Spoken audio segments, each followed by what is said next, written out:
Labanos. Oh. Yan. Kumpleto ng ating panigang. Oh.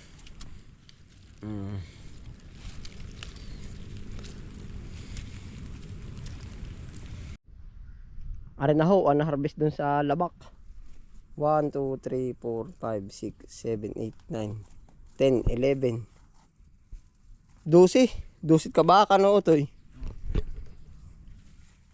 Tapos po maghahasik na ng singkang kaya ayun, nakuha na ng ipot. Katin na utat. Kaya nagbilis din ng ipot eh.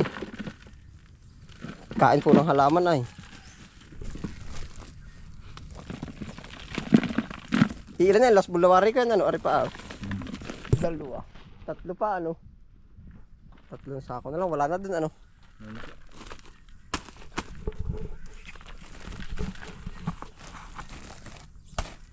Sumusunta ko over dyan, ay.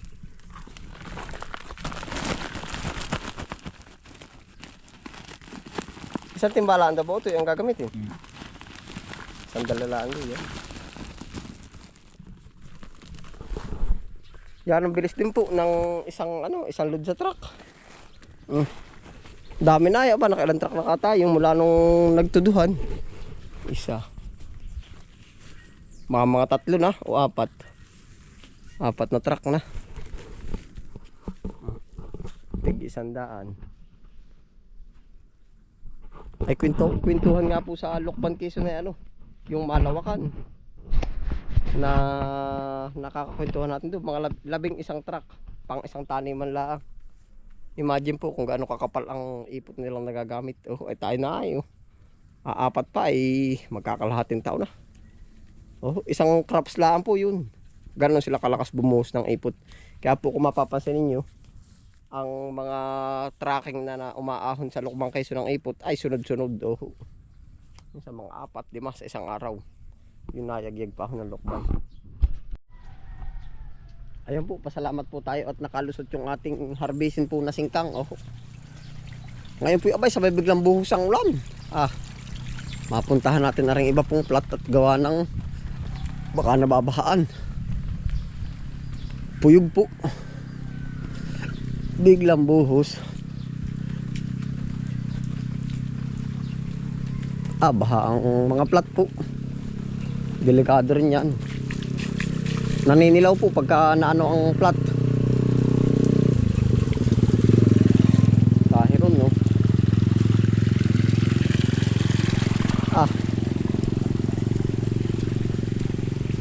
Baha.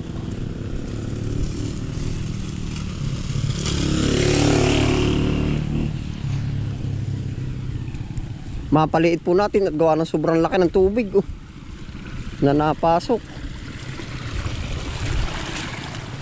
Walang Diyos.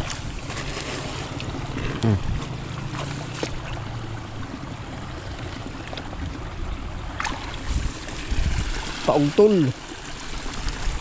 Ay baha. Biglang buhos naman na baha. Lahat puno ng tubig. Ganyan po talaga ang panahon. Minsan sobra-sobra, minsan kulang-kulang.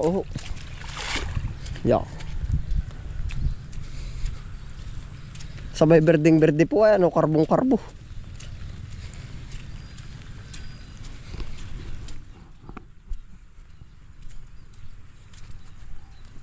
Tapos po update ko na rin kayo dun sa mga yung malaki ay palaka pala. Yung po mga pinagharbisan po, update ko po kayo. Tapos po noon, may mga pasunod na uli. Nakahasik na po uli ng isang lata na uli na singkang. Para po continuous ang harvest. Ladder rice po. Yan.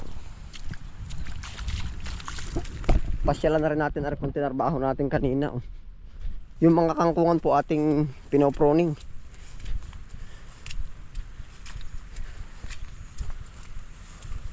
Yun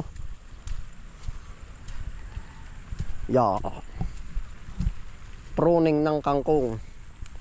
Ara na po ang ganap sa ating kangkungan dito. Pinoproning na po natin. nang para siya ay sumibol ng panibago at kumarbo. Oho.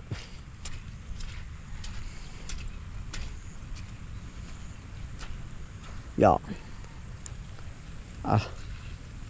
Ito pa po, yan po lahat ay ipopruning na. Oho, para manumbalik yung kisig. Yan, tira po ba ito? Tira. Pagkaputol pong ganyan, hinahasikan na natin ng ng pataba. Tapos makalipas po ang 15 days, ready to harvest na po uli yan. Oh, magsisibulan na yan. Oh, yan na po ang ganap sa buhos ng pagkalakas sa ulan. Hindi ho agad tayo nakalabas. Oh, at yan ang pagkakalakas ng ulan. Tapos update ko po kayo din sa ating labanos pala. Oh, yan, ari na ang nangyari sa ating labanos. Oh, lalaki na. Oh, yan. Hindi po nag-uniform size. Oh, awan kung bakit parang aring paparini po.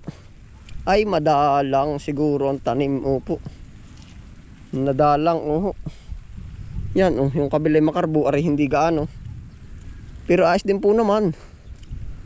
Oh, yan, ito na po ang ganap sa ating labanos.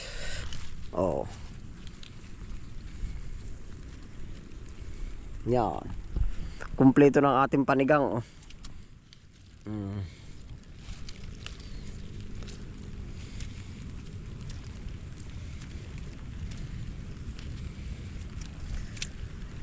Ngayon po ay sabay bagsak ang presyo ng labanos. Parang ano nga ba? Kung hindi po ako nagkakamali, 30 pesos or 10 pesos ang per kilo. Nung nakaraan po ang pinakasagad 80. Oh, sa labanos 80. Yung pong 80 ngayon ay target target price lang, hindi pa po yun yung actual. At gawa ho ng andyan pa yung tawadan, pwedeng maging 80. Oh, sagad na po sa 80 pababa. Pwedeng maging 60. Opo, pag yung mas mahina na yung quality, mas pababa pa.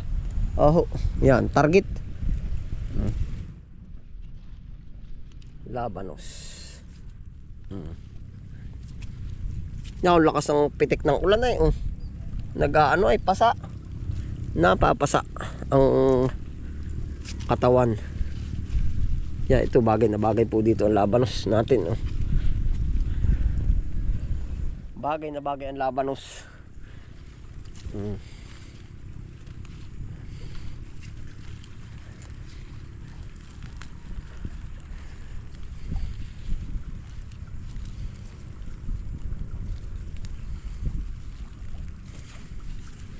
Magkakaroon na tayo ng panigang.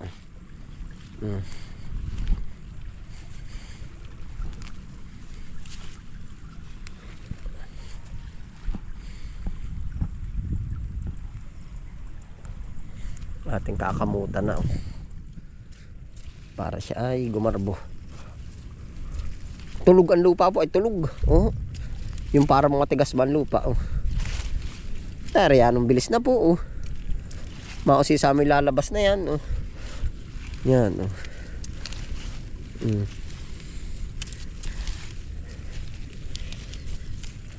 Yan, ganda. Oh, na ano ng ulan na eh.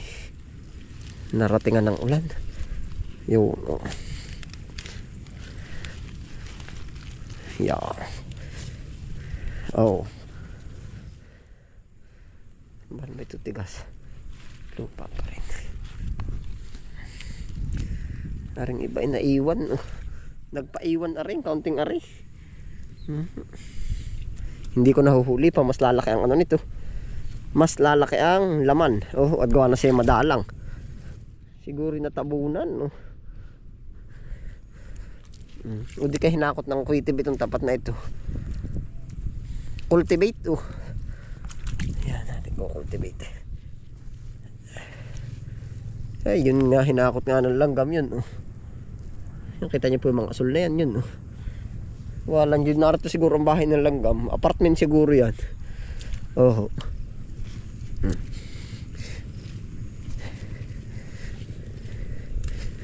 Aray, ano aray.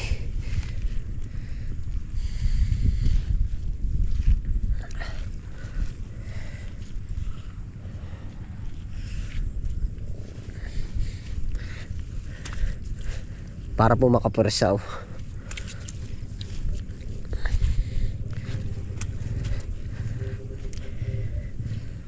Dito sa dulo.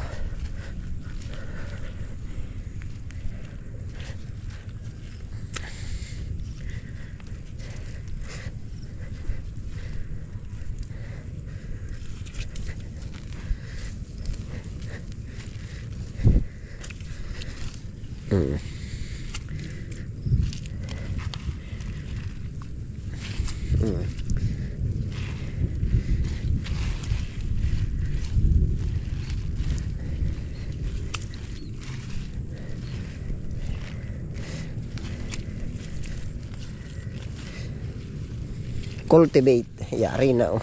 Saglit lang, pag isang iras lang ho ay oh. Yan.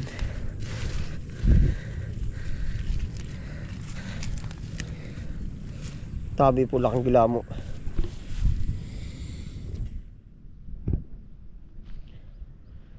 Yan na po ang nangyari sa ulan. Oh. Iba'y napaboran, iba'y na apektuhan no po.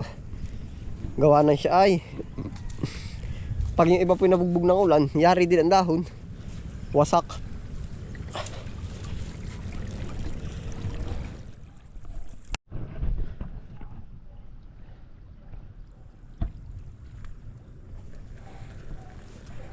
Yan, ari po ay yung mga punla natin oh. Sabay karbo. Yan oh.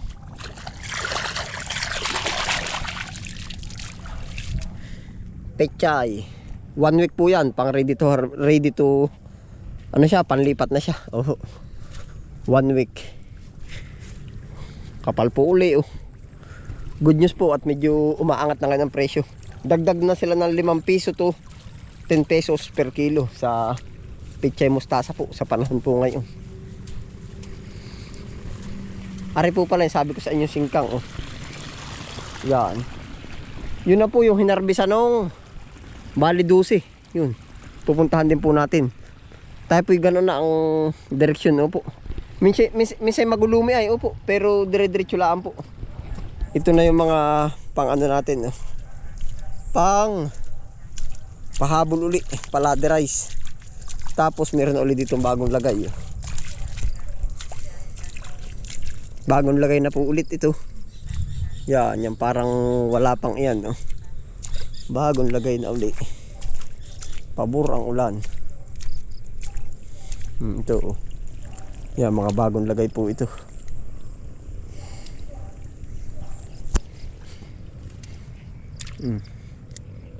Yan oh. Nababasa na, nagigisak na.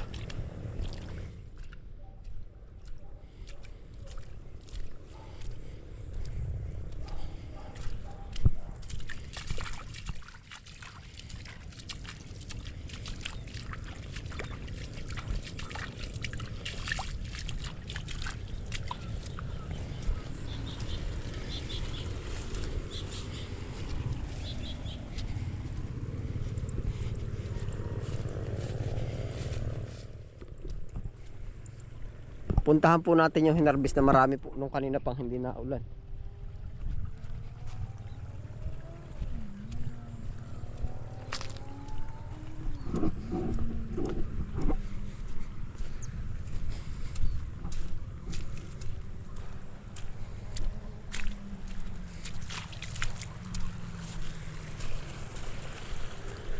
Laki nung naging tubig. Oh.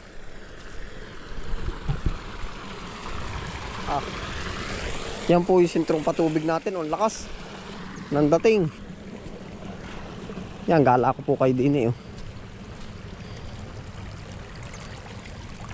Yan, ito na po yung naharbisan no? Hindi na lang po natin na ipakita sa video. Yan, naka 12 na to. 120 kilo ito. 1, 2, 3, 4, 5, 6. Tigda 2 bandila ang oho. Yan.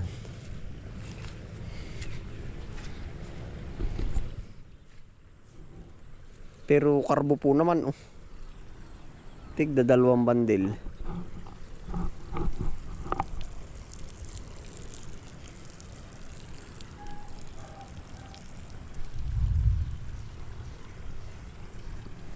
Madami pa naman po susunod na lalaki yan. Oh.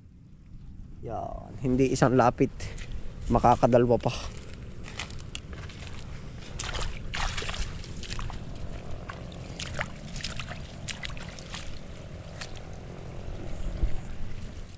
Ayan na po ang ganap. Ano po? Ayun, salamat po sa inyo pagsama. Ingat po lahat. Happy lang po. Bye.